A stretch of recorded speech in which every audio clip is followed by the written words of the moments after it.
Vamos a hablar un poco de la epidemiología, etiología patogenia, las manifestaciones clínicas y el diagnóstico y tratamiento. Bueno, para empezar, vamos a mencionar un poco sobre la historia. La tuberculosis es una de las enfermedades más antiguas que se ha conocido en los seres humanos.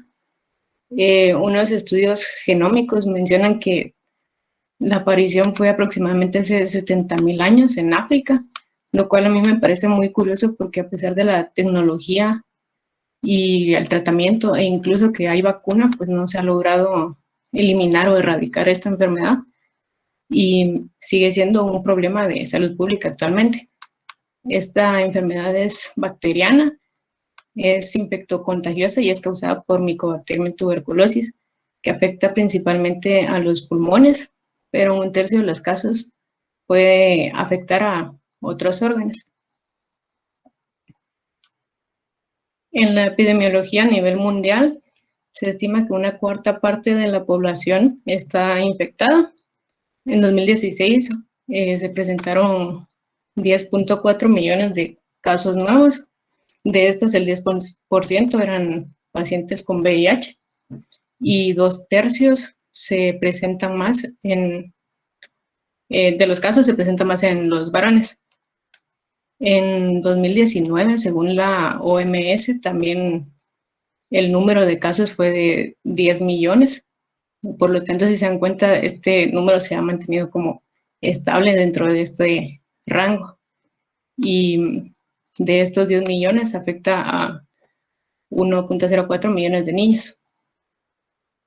En los grupos de riesgo, pues como ya había mencionado antes, afecta más que todo a los hombres, pero en mujeres de 25 a 34 años es más común, o sea, comparando con hombres de esta edad, se presenta más en mujeres de esta edad.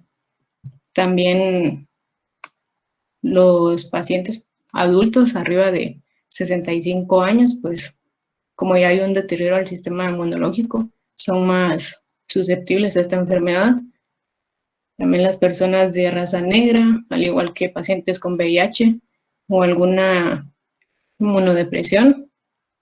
Y también es importante mencionar que en los años entre los 80s y los 90s hubo un incremento de los casos por el incremento de pobreza, mayor número de indigentes, drogadictos, más inmigrantes y todo esto. También las personas que consumen alcohol, tabaco, pues tienen mayor riesgo de adquirir esta enfermedad.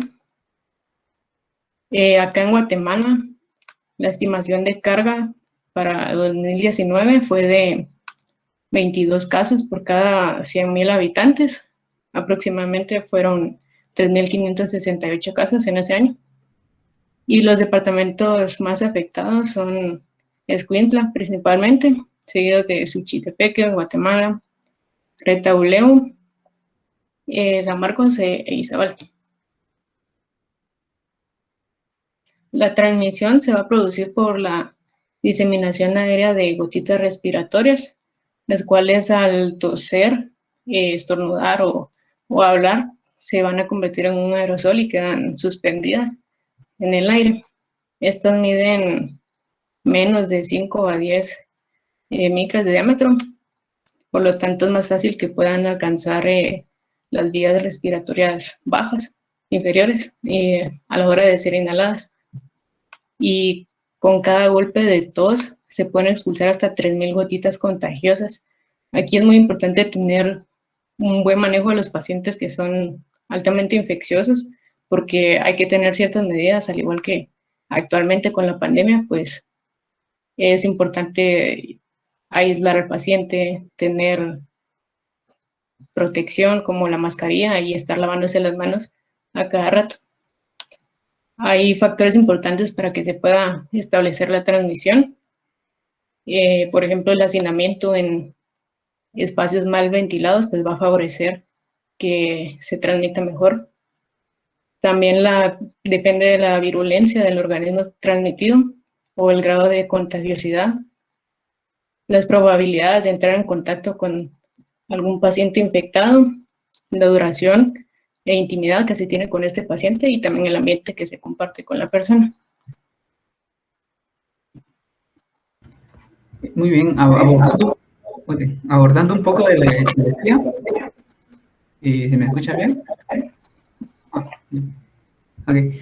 Un poco de la etiología. La familia viene de Mycobacteriaceae, el orden es Acinetobacterium, y hay 8 distintos grupos, que el más común es Mycobacterium tuberculosis, y ya hemos visto que también se encuentra el Mycobacterium africanum en el oeste, centro y este de África.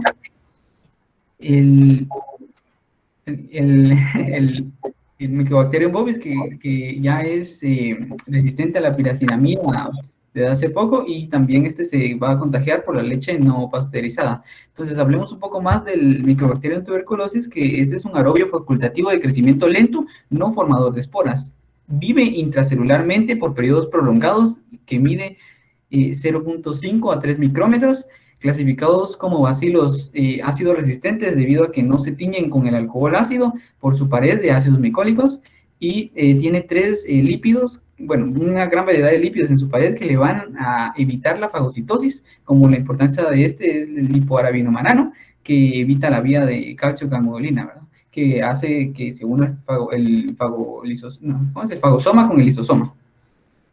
Ok, siguiente, por favor. Gracias. Ahora, abordando un poco más de la patogenia e inmunidad, esta va a comenzar a partir de que una micobacteria o bacilo ingresa por la vía aérea y llega a los alvéolos. Ahí va a entrar en contacto con los macrófagos alveolares, con los cuales va a reconocer y fagocitar a la micobacteria a través de receptores de manosa, que importantes para la maduración del fagolisosoma, y también con los receptores del complemento C3, que estos van a servir como opsonización, y aparte de eso, el mismo bacilo tiene la capacidad de evitar la lisis mediada por el complemento. Entonces, también vamos a ver que esta micobacteria va a inhibir otras proteínas como fosfatidilinositol 3-fosfato, que también ayuda con esta formación del fagolisosoma.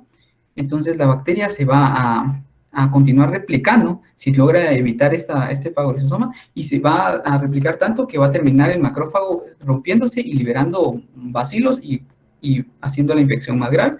Entonces, vamos a ver que este fagosoma, en la parte inferior de izquierda, este fagosoma va a liberar AMP cíclico, que va a aumentar el factor de necrosis tumoral alfa y más células proinflamatorias, que lo que van a provocar es que va a permitir a la célula dendrítica, que en la parte superior volvemos a la célula dendrítica, la otra célula presentadora, y esta va a migrar a ganglios linfáticos regionales y va a presentar el antígeno a los linfocitos T.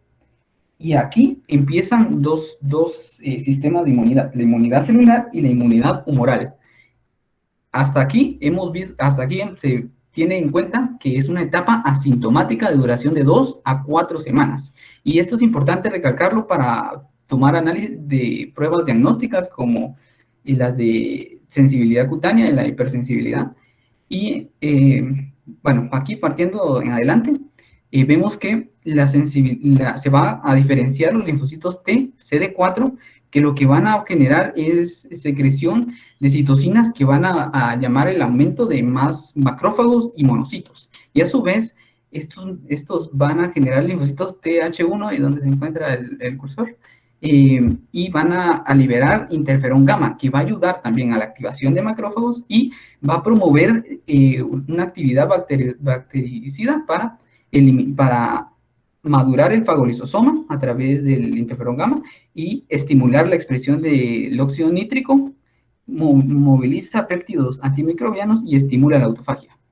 Entonces, con esto, el macrófago activo va a tratar de fagocitar y eliminar por completo a las micobacterias, pero existen ocasiones cuando no se logra neutralizar esta proliferación masiva del bacilo, y entonces se genera necrosis gaseosa, y en ocasiones también se dan cavitaciones. Bueno, cuando ya es activa, se puede dar cavitaciones debido a una inflamación y daño en el parénquima pulmonar que se está dando. Ahora vamos a ver en la siguiente diapositiva qué sucede cuando el macrófago no es capaz de poder eliminar por completo los bacilos, entonces se inicia la formación de granulomas como una posible latencia. Entonces aquí vemos las dos inmunidades que había mencionado anteriormente, la inmunidad celular por una respuesta de activación de macrófagos y una inmunidad humoral, que es la respuesta a lesión de tejidos por hipersensibilidad tardía o retardada. Entonces, en la hipersensibilidad tardía va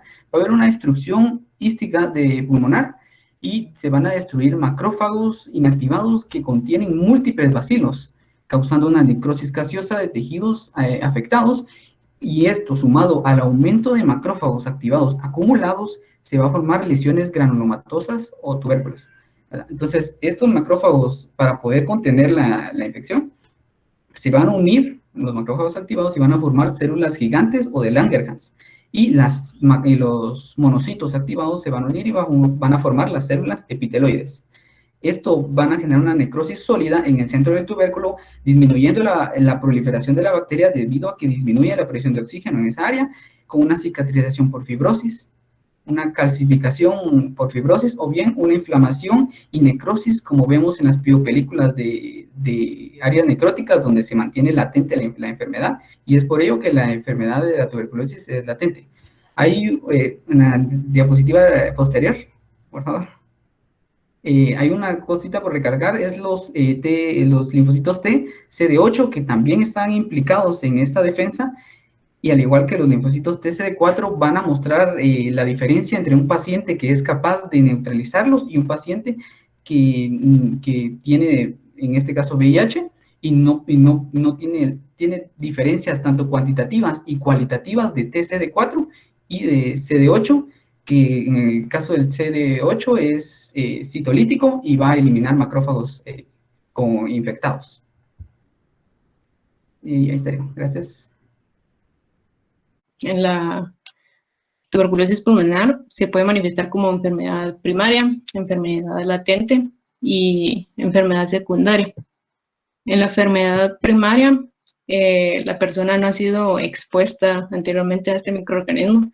Entonces, por ejemplo, si llega a tener contacto con algún paciente que sí está infectado, no tiene sus precauciones, pues es muy probable que esta persona se vaya a contagiar y va a generar así la infección primaria, la cual suele ser asintomática o bien puede presentar síntomas leves como fiebre, tos, dolor torácico, y se presenta más que todo como un resfriado. Entonces la persona obviamente no va a sospechar de que vaya a tener tuberculosis. Esta enfermedad primaria afecta más que todo a pacientes pediátricos o a personas inmunodeprimidas. En el caso de los niños, no van a tener bien desarrollado su sistema inmune y no van a poder defenderse de manera eficiente ante esta bacteria, al igual que los inmunodeprimidos, como obviamente si está comprometido su sistema, no van a poder reaccionar bien ante este microorganismo. En la infección primaria, lo que más se afecta principalmente son las partes medias e inferiores del pulmón.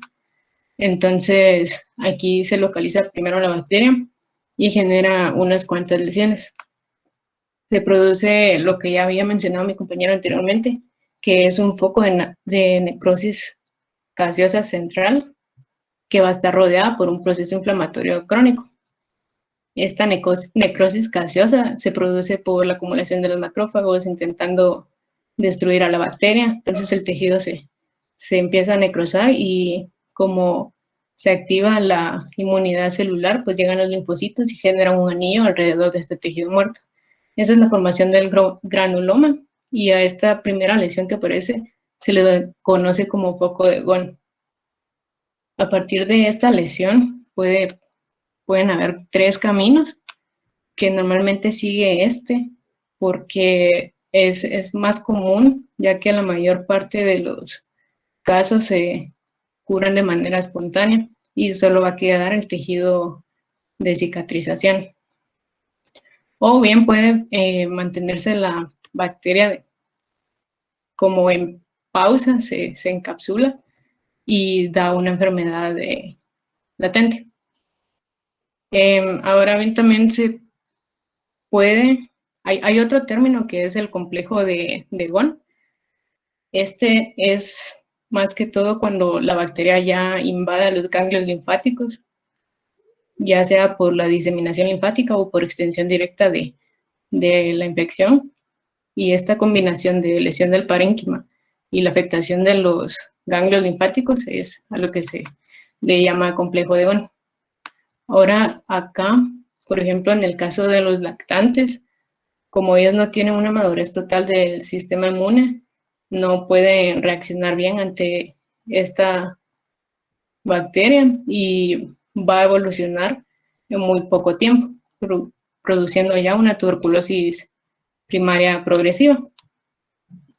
Esta puede llevar a ciertas complicaciones como derrame pleural, adenopatías ciliares o paratraqueales, o también puede producir una adenomegalia que va a llegar a comprimir a los bronquios y puede causar obstrucción parcial que clínicamente se va a representar como sibilancias en los bronquios de mayor calibre, y o si no puede producir una obstrucción total y va a generar un colapso. Aparte, estos ganglios linfáticos infectados también pueden romperse y el contenido puede llegar a producir una neumonía con más áreas de necrosis y pueden formarse cavitaciones. Si esta neumonía sigue avanzando, significa que pues obviamente no hay una respuesta inmunitaria adecuada y se puede llegar a producir ya una diseminación hematógena masiva que va a llegar a afectar a otros órganos o producir la tuberculosis miliar, que ya es más sistémico. Con la enfermedad latente, como había dicho antes, pues puede que se quede pausado y va a volver a activarse ya en edades mayores, avanzadas, cuando el sistema inmune ya está pues desgastado, o bien alguien puede tener alguna inmunodepresión, algún trastorno que compromete el sistema inmune. Entonces se va a volver a reactivar la enfermedad. Esta suele afectar principalmente los segmentos apicales posteriores del lóbulo superior, ya que acá hay mayor concentración o mayor porcentaje de oxígeno. Y como habían mencionado mi compañero antes, pues es una bacteria aeróbica, entonces el oxígeno es vital para que sea un ambiente adecuado para la bacteria y pueda sobrevivir y seguir proliferándose. El grado de la afectación pulmonar puede ir desde pequeñas infiltraciones hasta la producción de cavidades ya extensas. Estas cavidades se van a producir por la reactivación del sistema, perdón, de los linfocitos de memoria. Entonces van a volver a generar todo el proceso de defensa y de ataque, van a producir más necrosis gaseosa, lo cual va a ir formando las cavidades. Estas cavidades también favorecen la salida de las bacterias por la vía aérea hacia el exterior, por lo tanto, estos pacientes suelen ser más infecciosos. En la primera fase de la enfermedad de secundaria, los síntomas son algo inespecíficos e insidiosos. Puede presentarse fiebre intermitente, sudores nocturnos, anorexia, pérdida de peso, malestar general, debilidad. También hay tos que al principio no es tan productiva, pero luego puede ir acompañada de esputo purulento con estrías sanguinolentas, o bien presentarse la hemoptisis como tal. Esta enfermedad, si avanza más, ya va a presentar disnea y puede llevar a un síndrome de insuficiencia respiratoria aguda. Y pues si sigue avanzando, ya se puede pasar hacia otros órganos, produciendo una tuberculosis extrapulmonar o bien una diseminación hematógena masiva, que ya es más sistémico, dando lugar a una tuberculosis miliar. En la tuberculosis extrapulmonar, lo que más se afecta principalmente son los ganglios linfáticos, pero también puede afectarse la pleura, el aparato genitourinario, el sistema osteoarticular, las meninges, el peritoneo y el pericardio.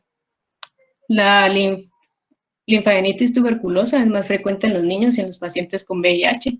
Se manifiesta más que todo con una adenomegalia indolora y afecta principalmente a los ganglios cervicales y supraclaviculares.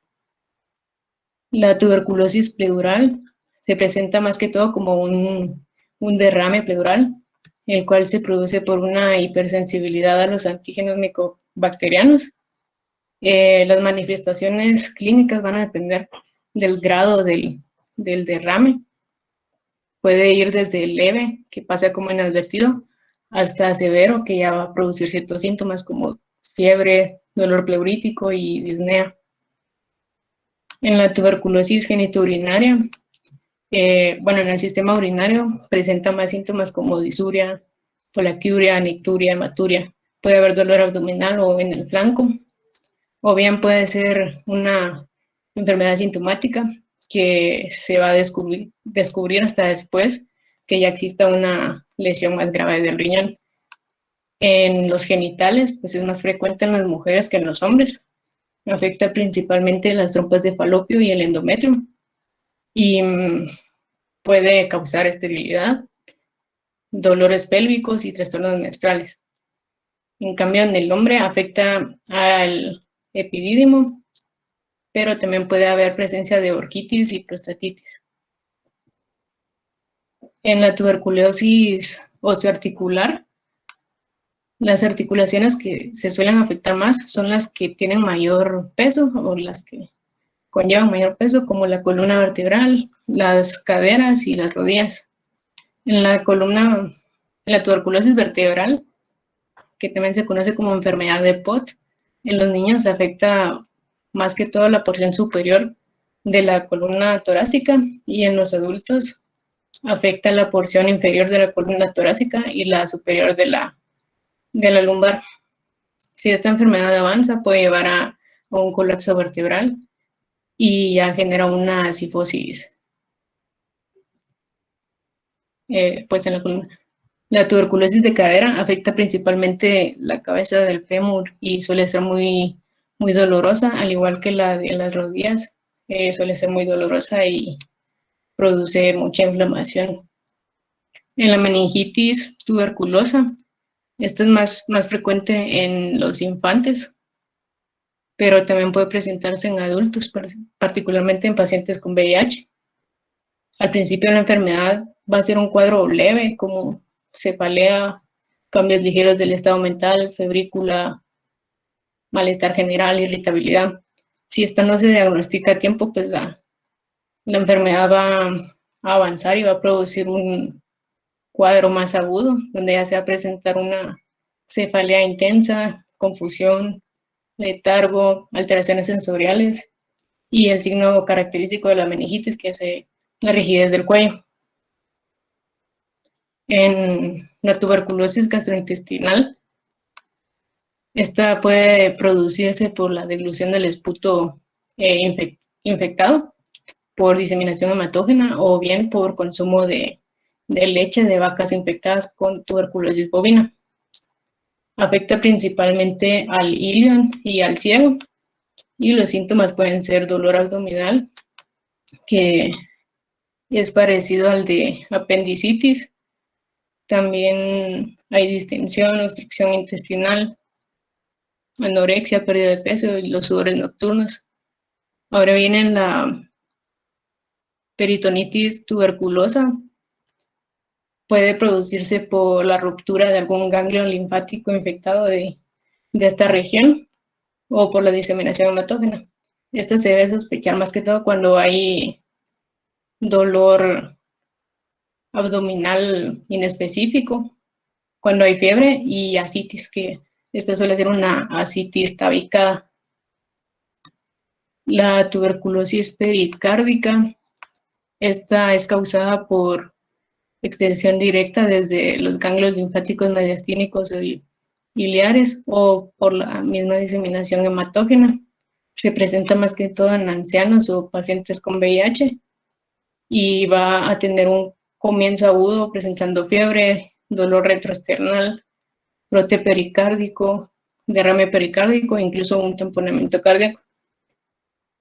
Y bueno, ya para finalizar, la tuberculosis miliar, que ya es como lo más avanzado porque ya es una infección sistémica, ya es general en todo el cuerpo. Los síntomas que se producen son casi que los mismos, pero obviamente va a ser un estado más grave porque se presenta fiebre, sudores nocturnos, anorexia, pérdida de peso, hay debilidad y pues la tos, ¿verdad? Acá en la tuberculosis miliar, en la exploración física, podemos encontrar la presencia de hepatomegalia, esplenomegalia y ciertas linfadenopatías.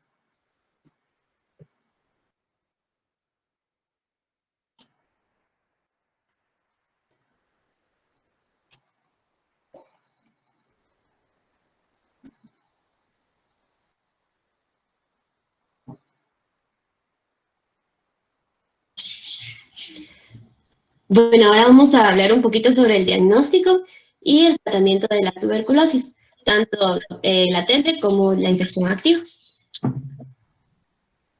Siguiente, por favor. Bueno, entonces primero tenemos el diagnóstico de la tuberculosis latente. Entonces primero nos tenemos que preguntar por qué es importante diagnosticar la tuberculosis latente, ¿verdad? Entonces, esto se debe a que más de una cuarta parte de la población humana ha sido infectada por Mycobacterium tuberculosis y vive con ello, ¿verdad? Entonces, lo que tenemos que buscar, o nuestro objetivo va a ser evitar el desarrollo de la enfermedad de estos pacientes. Entonces, se nos menciona que una buena práctica clínica va a ser aquella en la cual nos guiemos por nuestros factores epidemiológicos y los factores clínicos, ¿verdad? Para poder identificar cuáles son estas personas que tienen un alto riesgo de desarrollar la enfermedad ya activa. Entonces, lo que tenemos que tomar en cuenta va a ser algunos aspectos radiográficos, ¿verdad? Que un paciente también presentación de alguna anomalía en sus radiografías de tórax puede ser considerado para tuberculosis.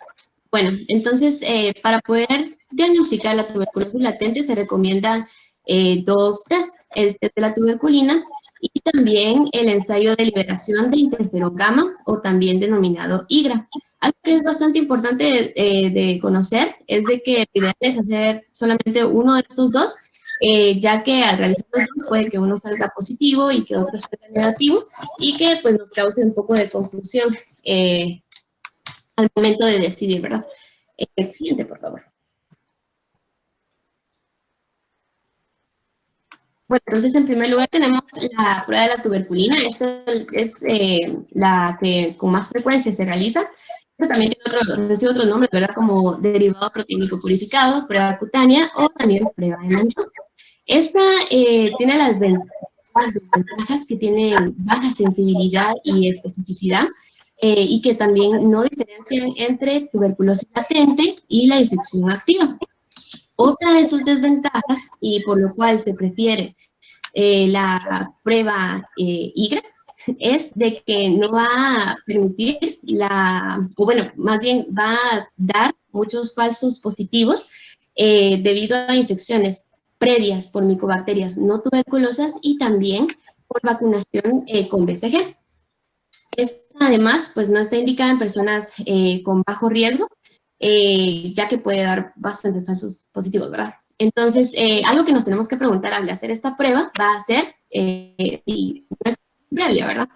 Entonces, vamos a realizar la prueba. Se inyectan 5 unidades de tuberculina de derivado proteínico purificado por vía intradérmica en la superficie anterior del brazo. ¿Ok? Bueno, después de esto se le va a pedir al paciente, ¿verdad?, que regrese 48 a 72 horas después para poder verificar, ¿verdad? Básicamente lo que tenemos que observar es el diámetro de la induración, no el eritema, eso es algo importante. Un clic, por favor. Gracias. Entonces, dependiendo de los factores de riesgo que presenten los pacientes, va a ser el tamaño de la reacción y como el diámetro que nos va a marcar una reacción positiva. Entonces tenemos, ¿verdad?, personas que están infectadas por VIH, contactos recientes con un paciente con tuberculosis activa, los receptores de un trasplante, las personas con lesiones fibróticas, personas que están inmunodeprimidas y también las personas con otros trastornos médicos de alto riesgo. Se va a considerar positiva la prueba con un diámetro mayor a 5 milímetros. Ahora, pacientes que, como por ejemplo los inmigrantes recientes, los consumidores de drogas intravenosas y también personas de laboratorio microbacteriológico, entonces se va a considerar una prueba positiva con una invulación mayor a 10 milímetros. Ahora, como mencionábamos antes, las personas de bajo riesgo, usualmente pues no se les recomienda realizar esta prueba, ¿verdad?, por los falsos positivos que pueden existir. Siguiente. Bueno, tenemos también la prueba de liberación de interferón gamma. Esta prueba consiste en la medición de la liberación del interferón gamma por los linfocitos T en respuesta a la estimulación con antígenos específicos para la tuberculosis. Esta prueba presenta varias ventajas frente a la prueba de la tuberculina. Una de ellas va a ser que la evidencia que se va a obtener es directamente de la sangre del paciente y que no requiere lecturas posteriores y es mucho más específica. Una ventaja va a ser que tiene baja sensibilidad en pacientes inmunodeprimidos. La prueba que tenemos aquí en Guatemala es, bueno, en algunos hospitales creo, es la de cuantiferón, que es un enzimo inmunoanálisis de absorción. Siguiente. Gracias. Bueno, entonces ahora que ya evaluamos, ¿verdad?, nuestros factores epidemiológicos y también algunos otros factores clínicos del paciente, y además algo importante es que pues, el paciente no presenta síntomas y signos referentes, ¿verdad?, a una tuberculosis activa, como por ejemplo la pérdida de peso, también la sudoración nocturna, fiebre y síntomas respiratorios. Entonces ya decidimos darle el tratamiento, ¿verdad?, para tuberculosis pulmonar latente. El régimen, el principal, el recomendado, es la isoniazida por 6 a 9 meses. Lo ideal es que sean 9 meses de tratamiento.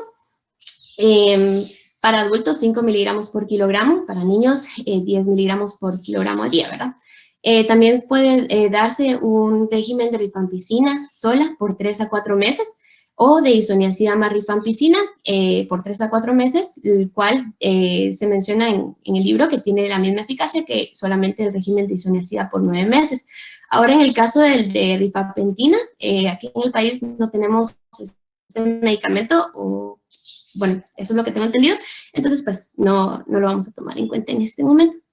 Siguiente, por favor. Bueno, entonces ahora, ¿cómo vamos a poder identificar y diagnosticar una infección por Mycobacterium tuberculosis, en este caso que afecta a los pulmones, ¿verdad? Entonces lo principal va a ser un paciente que se presenta con síntomas respiratorios, como por ejemplo tos, las 2 o 3 semanas previas, que tiene también fiebre, sudoración nocturna, pérdida de peso, anorexia y fatiga, ¿verdad?, entre algunos de los síntomas. Bueno, entonces tenemos un paciente de este tipo, entonces decidimos realizar una radiografía de tórax, en el cual el cuadro clásico sería encontrar infiltrados y cavitación de los lóbulos superiores, principalmente los segmentos apical y posterior. Bueno, entonces, siguiente, por favor. Ok, entonces en la radiografía, esta se dice que tiene una alta sensibilidad, pero tiene una baja especificidad, ya que podemos encontrar algunas otras patologías que pueden presentarse con algunas imágenes que son sugestivas de tuberculosis, pero con esta no podemos confirmar, ¿verdad?, que el diagnóstico sea de tuberculosis. Bueno, también pueden presentar los pacientes adenomegalia, también los consolidados por tuberculosis son denominados neumonía alba, o al menos antes se denominaba de esta forma. Otra cosa que podríamos encontrar son granulomas calcificados, los cuales son los complejos de Ranke, ¿verdad?, que se observan. Y pues mencionando, ¿verdad?, el cuadro clásico, como lo dijimos, que es la enfermedad del lóbulo superior con infiltrados y cavidades. Bueno, entonces ahora tenemos esta imagen la cual me pareció bastante ilustrativa, en la cual tenemos consolidaciones, un clic por favor, consolidaciones en el lóbulo superior izquierdo. Podemos observar, ¿verdad?, que esto sería la representación de una tuberculosis parenquimatosa pulmonar, y la podemos observar tanto en la radiografía posterior anterior como en la lateral. Siguiente, por favor. Bueno, esta imagen me pareció bastante interesante para poder identificar un complejo de GON. Un clic, por favor. Bueno, en este caso podemos observar en verdecito que hay una opacidad con tejido cicatrizal, el cual pues nos indica, ¿verdad?, que es un foco de GON, es una infección parenquimatosa tuberculosa primaria, que ya fue curada, ¿verdad? Y también aquí en rojo vamos a poder observar ganglios linfáticos ciliares agrandados.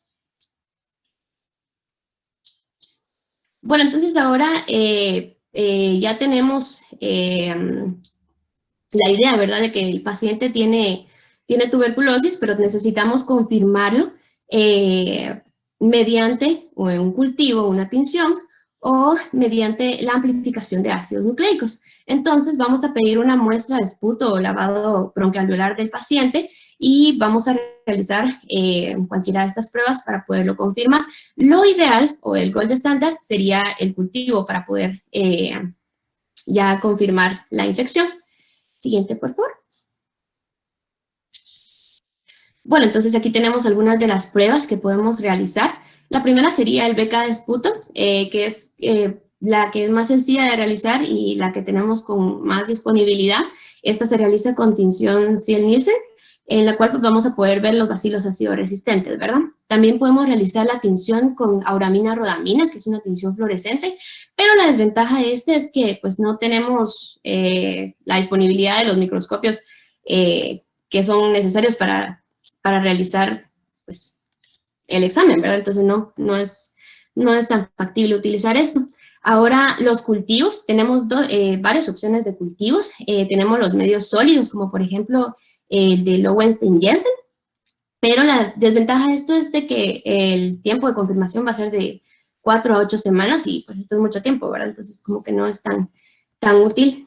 Lo ideal sería utilizar un medio líquido como el indicador de crecimiento micobacteriano o MGIT, en el cual vamos a poder identificar la producción del oxígeno o la presencia de oxígeno que nos va a indicar el crecimiento bacteriano activo. Otro podría ser el cultivo líquido del sistema BACTEC, que en este pues no se identifica el oxígeno, sino que más bien el dióxido de carbono producido. También tenemos las pruebas de amplificación de ADN, ¿verdad? Como la prueba LAMP, Expert MTB RIF, bueno, y GeneXpert MTB RIF. Ok, entonces en estas últimas dos pruebas, la Expert MTB RIF tiene la ventaja de ser más sensible, pero es menos específica. Menos específica debido a que esta puede identificar tanto bacterias vivas como muertas, ¿verdad? Entonces, esto la hace, pues, menos útil. Ok, siempre es útil, pero, pues, no tanto como la GeneXpert, que es más específica. Entonces, estas tienen la ventaja que también nos permiten reconocer la resistencia a rifampicina y de que el tiempo de confirmación va a ser de aproximadamente 24 horas, entonces esta es la más rápida. Bueno, entre los datos de laboratorio que vamos a poder obtener de un paciente que tenga tuberculosis pulmonar activa, tenemos la leucocitosis y trombocitosis. Tenemos también que el paciente podría presentar anemia y aumento leve de la velocidad de sedimentación. Además, podemos encontrar un mínimo aumento de su proteína C reactiva. Bueno, entonces ahora que ya confirmamos, ¿verdad?, que tenemos un paciente con tuberculosis pulmonar activa, entonces tenemos cuál sería el tratamiento para poder darle a este paciente, ¿verdad? Entonces, entre nuestros objetivos terapéuticos tenemos evitar la mortalidad y la morbilidad de nuestro paciente, también evitar la resistencia a los fármacos e interrumpir la transmisión de la enfermedad, ¿verdad? Evitar que que contagie más personas. Bueno, entonces el tratamiento inicial de la tuberculosis activa que tenemos va a consistir en 4 fármacos, que son isoniazida, rifampicina, piracinamida y etambutol. Y aquí podemos observar la dosis diaria que debe consumir tanto adultos como niños, ¿verdad? Entonces, no nos vamos a detener a mencionar cada uno de estos. Entonces, siguiente, por favor. Bueno, entonces, esto sí es bien importante, es el esquema terapéutico antituberculoso recomendado. Este tiene 2 fases, una fase inicial y una fase de continuación. La fase inicial es también denominada la fase bactericida, la cual tiene por objetivo pues empezar a reducir la cantidad de síntomas que presenta el paciente, también reducir la cantidad de microorganismos viables que tiene en su organismo y también volver no infecciosos a los pacientes, ¿verdad? Cumpliendo algunos de los objetivos que teníamos inicialmente. Después tenemos la fase de continuación, que tiene una duración de 4 meses, en la cual pues buscamos eliminar las micobacterias que pues aún persisten en el paciente y también prevenir recaídas que pueda presentar el paciente. Ahora, bueno, esto es en caso de un paciente nuevo, ¿verdad? Con un prótesis o un cultivo positivo. Ahora, en el caso de las mujeres embarazadas, entonces ya el esquema cambia un poquito. La fase inicial sería de 2 meses y vamos a, bueno, los fármacos utilizados solamente van a ser isoniazida, rifampicina y etambutol. Y la duración de la fase de continuación cambiaría y serían en este caso 7 meses, ¿verdad? Bueno, entonces ahora en el caso de pacientes que ya presenten una falla terapéutica o que ya desde un inicio se pueda detectar que tienen resistencia a alguno de los fármacos o también que pueda presentar resistencia a más de un fármaco, entonces ya el esquema varía y los tipos de fármacos dependerían del tipo de resistencia que presente, ¿verdad? Entonces, en ese caso, pues sí, no lo vamos a mencionar en este momento. Bueno, entonces ya el paciente con su tratamiento farmacológico, ¿verdad? Entonces vamos a irnos a la vigilancia de la respuesta terapéutica. Es muy importante la valoración mensual del esputo mediante un beca de esputo o un cultivo. Lo ideal siempre es el cultivo, ¿verdad? Los pacientes, el 80%, a los 2 meses ya presentan un cultivo negativo y el resto de los pacientes al 3er mes ya van a estar negativos, ¿verdad? Si esto no ocurre, entonces ya tenemos que comenzar a pensar si hay resistencia farmacológica o si el paciente pues no está cumpliendo con su tratamiento adecuadamente. No es lo ideal que el seguimiento se haga mediante una radiografía o métodos de amplificación de ácidos nucleicos, ya que estos pues no son útiles para esto, ¿verdad? Algo que tenemos que tener muy en cuenta también durante el tratamiento de los pacientes va a ser la toxicidad farmacológica o los efectos secundarios que pueden presentar. El que tenemos que tener como muy presente va a ser la hepatitis inducida por fármacos como isoniazida o rifampicina. Tenemos que tener muchísimo cuidado con los pacientes que tienen insuficiencia hepática o que tengan alguna hepatopatía previa. También los pacientes que son alcohólicos o que consumen, ¿verdad?, alcohol de forma muy frecuente. Tenemos que realizarles pruebas mensuales de aminotransferasas y también de bilirrubina, ¿verdad?, para controlar esta situación, ya que puede resultar en una complicación pues bastante grave, ¿verdad?